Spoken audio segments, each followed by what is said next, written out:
Hello guys, welcome to Mark Shrimp Tanks. In today's video we are going to be discussing cloudy aquarium water, what it is and how you can fix it.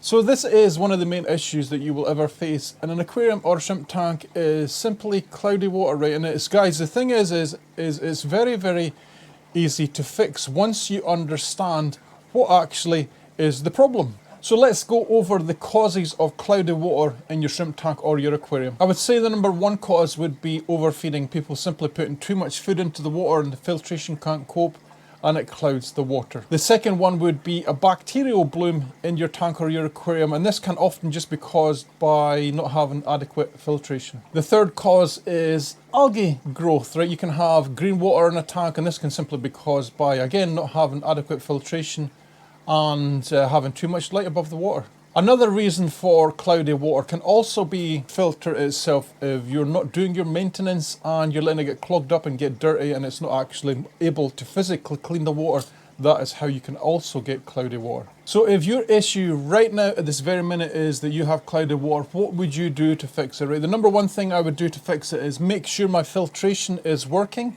and in good order, make sure it's physically in good order and there are no broken parts.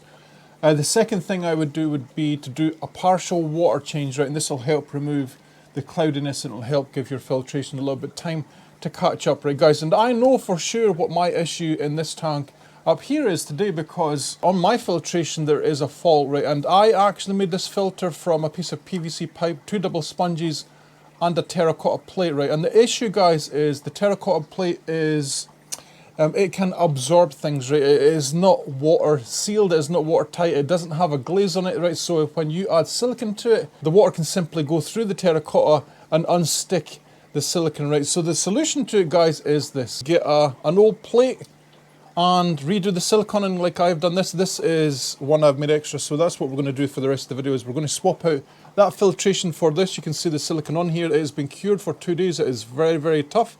This plate has a slight glaze in it, which is good, guys. When you do this, make sure that your glazes don't have colouring in them, because the colouring can contain toxins. Make sure it's something like dishwasher safe, blah blah blah. It's good for food. Then in general, it will be good to go into an aquarium, right? And also, guys, the other one that works really well is if you have some old glass plates like this, right? So I have asked the wife if I could use these, because these are older ones. My wife is a chef, so she gets all this stuff all the time. We have tons of stuff in the house. If you use glass ones like this, then you don't have to worry about glazing and all that kind of stuff. But yeah, for today we used this one. So let's get in this tank and we'll fix this filtration. All right, we are going to need a bucket for our filter to go in. I've already pre-washed my hands. And yeah, I noticed the issue with this filter the other day, where the actual base of the pipe, let me show you on here. The base of the pipe here had come away from the plate, so it's actually open, right? So when the air is being drawn up through the pipe here, normally the water would go through all these little holes. It's actually been sucked through the bottom, right? So there is a loss in suction through the actual sponge itself. I'm going to give this a little shake, because there is, guys, there's like bazillions and bazillions of baby shrimp in this tank. So let me tip it upside down to pour any water out the pipe. It's a really tight squeeze. Yeah, I'm going to wait a second and let it drain, because yeah, I've no doubt that there will be little shrimps and stuff in here. Out we come like this. Let's put you in here. And we're going to take off the sponges, guys, because these will be going straight back onto the other one. And we'll have a little look here at the issue that I had in the first place. Yeah, I can feel how loose this is. So that is why my water was cloudy in this tank. Now these sponges don't match up exactly. God, this one is very tight. They don't match up exactly because they're 2 different types of sponge, you can see here. But we're going to add these back on to our new thing here, and then we can get back into the tank. Well, let's see if this is easy enough for me just to push on by hand on camera. And guys, don't worry, I'll go through this bucket and I will check for anything that has come off. And guys, if you're wondering how I did these holes, I used a soldering iron and then I used a knife to cut off all the burrs that were on it after. Now this fits on quite nice, you see it?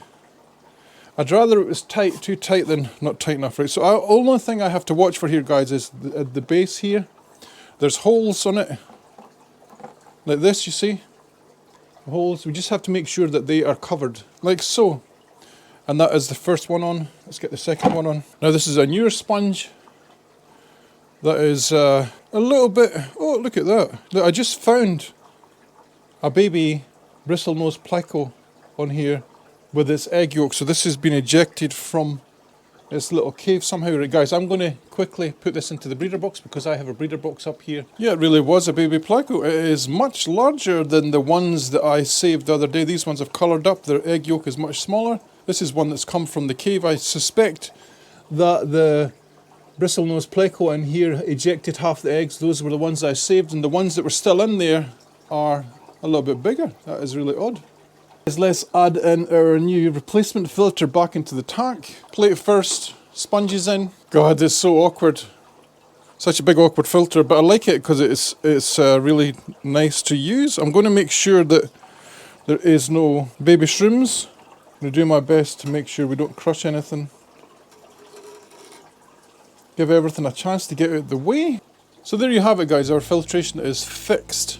The issue that I had with the air being sucked in through the bottom, or the water being sucked in through the bottom, is now fixed. All the water should be sucked in through these double sponges, and for a tank this size, double sponge, a filter of this grade is more than good enough for the bazillions and bazillions of shrimp that we have in here.